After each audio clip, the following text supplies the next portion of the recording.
So how long do we want this video to be? Ideally, about 9 minutes.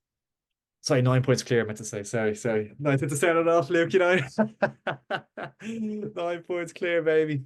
What a night last Friday night it was, wasn't it, Luke? I know you missed the game, so you're probably delighted about that. But what night of football it was! 9 points clear, the top of the table. Who would have thought at the halfway point, eh? When you asked me to come to this channel to start the season, I was like, "Do you know what? Come on, won 4 leagues in a row. We'll have a bit of crack for Yeah. Shels, man." And like, it's just been hell.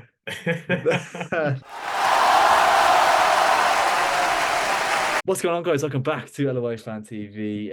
And as you can see, I'm joined by a delighted Luke Jennings after a fantastic result on Friday night. And we'll have to start off with Shamrock Rovers, I guess. Will they get to bounce back from defeat against Shelbourne on Friday night? They travel to Drogheda, who themselves suffered defeat as well. Or yeah, they suffered defeat, of course, on Thursday to Waterford. So a decent opportunity, in fairness, for Rovers to get back on track here, Luke. But are you confident, or where do you sit with it all now at this stage?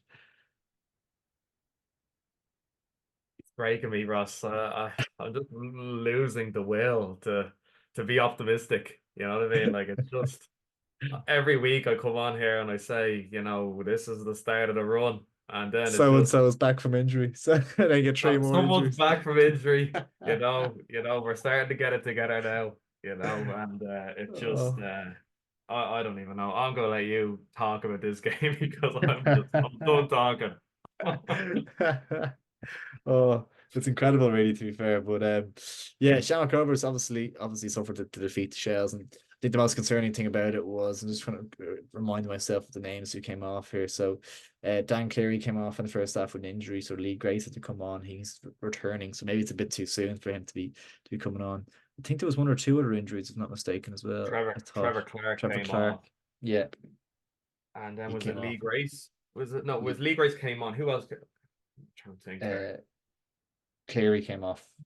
Cleary, that was the one. Yeah, so it's another two injuries to add to the list. So as you're it's kind of a repeat story of the season, isn't it? Like you get one or two back, one or two gone again, and it's like I think there was up to 10 injuries at one stage or something. It's mad. This like in your defense. Excuse the pun, but the Yeah, fence getting decimated. Yeah, it's just a disastrous. Pico's red card as well. So, like, I don't know. the red The card, of AFCON, course. Yeah, the AFCON, Joe, I sound pathetic. I'm even gonna start justifying. I'm gonna start talking about the AFCON and him not getting it all season, but no. Yeah, just it's not good enough. It's not good enough. Playing draw on Friday. Do I think we'll get results? I don't know. 1-1. the confidence it's absolutely shattered out of you, man. It's shattered. You're a broken man. Oh, in Oh Pico's man. defense, to be fair, I thought the first goal would probably be more of Honahan's fault for me than his, and then Matty Smith nips in behind. And the second goal, Matty Smith is really well to kind of buy the foul as well. So it's just really clever front play, Luke, I'm afraid. Yeah, it's just greatness. Yeah. It's just greatness. Like, why do you have to be good now? Like, because like us and Derry gonna have a good thing going where we fall over each other for a bit, and then we just run away at the end. But now Yeah, you yeah. are wrecking this. You are just going it off like we can't catch you now.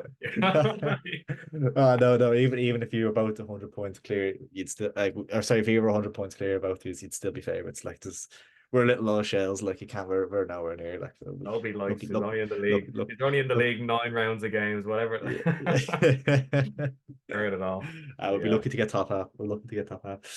You went, you went 1-1 here. I'll go for Rovers to get back on track here. I think. I'll go for a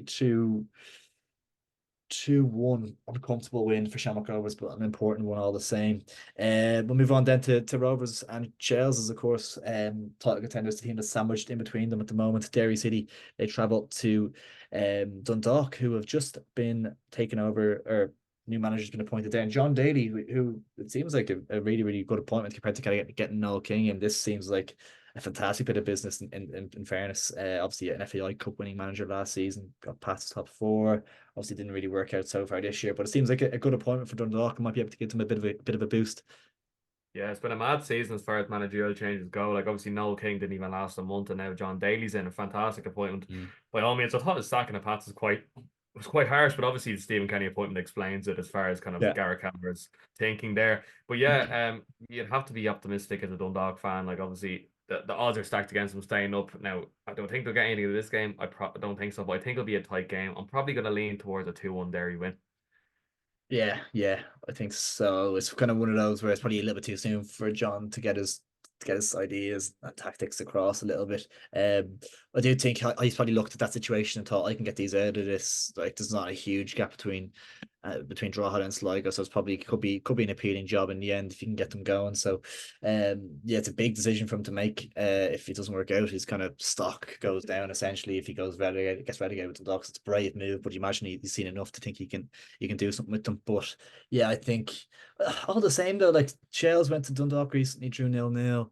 Rovers went there, lost. It's not a foregone conclusion. It's never an easy place to go, but yeah, I agree. I think I'll go for Derry just to nick it 1-0. But yeah, I wouldn't be surprised to see Dundalk nick something out of that. But yeah, I think Derry might just have enough. Yeah, no, I agree on that one. Next up then, Shelburne on top of the league, 6 points of clear of Derry, 9 points clear of Shamrock Rovers, if you weren't aware. They play host to Sligo Rovers, who, of course, picked up a decent draw in their last outing away at Derry 2-2. Can they repeat their previous performance and get a result away at a title contender? Come on. Yeah, yeah, whatever. 100 points clear, whatever. You know yourself. Derry and Rovers favorites. Play the underdog. Yeah, it's a win the game. You know yourself. Well, I'm going 1-0 Shells. That's it. That's all I'm saying Yeah, about them. yeah, yeah. Are you not impressed at all? I'm just ultimately salty to be honest, because like it's just I've gotten so used to winning over the last 4 years, Yeah, and yeah, then yeah. like Damien Duff's that they're getting a newly promoted team, and he's just made them the best team in the league, and it's just typical. Like it's just Oh, he's yeah. fantastic, isn't he? He's fantastic.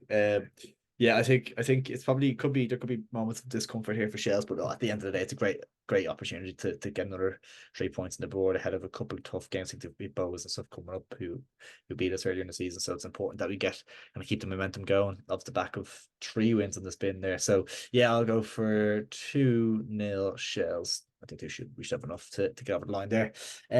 Next up, St. Pat's play host to Galway. Of course, Stephen Kenny still searching for that elusive first win as St. Patrick's Athletic manager. Of course, was quite unlucky in his previous 2 games. Shelburne nicking a late winner, Bohemians nicking a late draw. Will he get his first win here against a dogged Galway side who are challenging for Europe potentially? Yeah, like out of all the teams you want to play when you're looking for your first win, Galway probably the last team you want to play. Like Yeah, they're just so robust and they're so well organized, and like they play 17 games and they're on 27 points. They win if they win both of their games in hand, they're three second. ahead of Like, you, are they? Yeah, 3 points ahead of you or something. well, yeah, they're 1 point Yeah. 1 point behind us with 2 games in Are hand. So they? if they win Wow, their 2 games in hand, they'll go on to 33 points, which is 4 points behind you and 5 points ahead of us. So like crazy, it's just absolutely ridiculous. crazy. Yeah, yeah, it's Just insane how well madness. they're doing. And Waterford are kind of similar-ish, I think, to them as well, aren't they? Yeah, they're two It's, points behind them the in two fifth newly and sixth. promoted sides are just flying so far. Uh, you don't see Pats winning anyway. You see Galway getting something. Yeah, like you thought that Bows game at 2-1, that they were just going to see it out, but just like poor defending all around from both sides. Like even like Pat's, Yeah, like I feel like Kenny's chopping and changing with that defense. Like he doesn't have fullbacks. He like Sean Gannon for years. Like he loves a good old fullback, and he doesn't have any. I just think he's just crawling to the summer window to get some players in. yeah, I just think until then it's going to be a stop start for Pats. Like this season's almost a write off during seventh, 19 yeah. games played. Like yeah, I'm gonna go 0-0 here. I think could be a stalemate. No, yeah. Even as you said, the fullbacks are so important. I think Breslin's injured at the moment as well. And then their right back situation is an absolute horror show since Sam Curtis left. Like their right backs are desperate. So yeah, wouldn't be surprised. I just think there's no excuses for Kenny not to start getting results though, because I know he needs to get to that window, he needs to get a few of his own in, but there's enough ability in that team. Like I know Forrester hasn't been at this season at all, really, but you still have Mulroney and Kavanagh and Keane Levy and Rory Keating and Mason Melia, one of the best young players the league's ever seen coming through. Like there's enough to get results. I think they might just get off the mark here. I think they have to win eventually. So, and I think Galway and Waterford as well. We will probably see them level out a little bit as the season goes on, where they might just slip off the top three at a touch. I think we'll just see that as the season plays out. But take nothing away from them, of course. Like neither of them are going to go down, which is an achievement in itself. So but I just think they might slip away from those European places a little bit, maybe, as the year goes on. But I'm going to back Pats. I think pick up a much needed and much, uh, yeah, a massive win here. I'm going to go for a 1-0 St. Patrick's Athletic win, but I'm not overly confident in saying that. But yeah, if they do get it, it would be huge. It would be huge. Then finally, kind of mentioned briefly there, Waterford.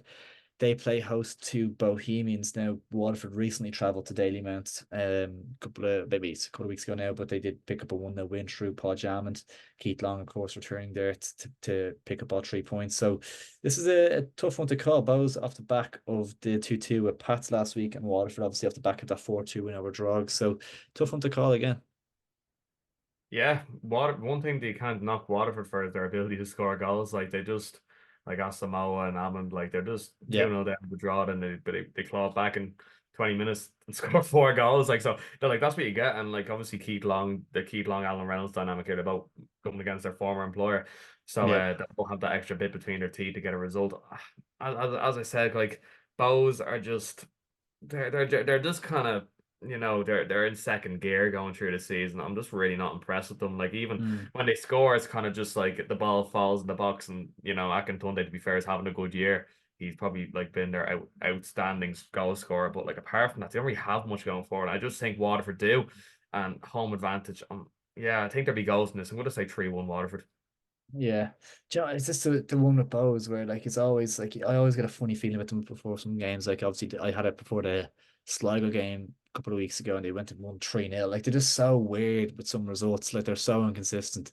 They can look so bad, but they can be good and beat Shels at Tucker Park and then go lose at home to Water. Like they're such a strange club and such a strange team. Um and you just don't know what to predict from week to week. I'm going to go for a few goals here. I'm going to go for a 2-2 draw. I just think, I just think it I could could be see just it. a bit of a chaotic one, and yeah, a few goals either side. I think both sides could have a few goals in them. So yeah, I think you could see a score draw there in that one. Actually, yeah, no, no, definitely. There's got to be goals in this anyway. That's one thing that's for sure. Yeah, yeah, no, 100%. Well, guys, let us know your predictions ahead of the game week in the comments down below. Make sure to drop a like on the video if you did enjoy, and make sure to subscribe if you're new. It is really, really appreciated. Luke, pleasure as always, my man. Cheers, Ross. Thank you.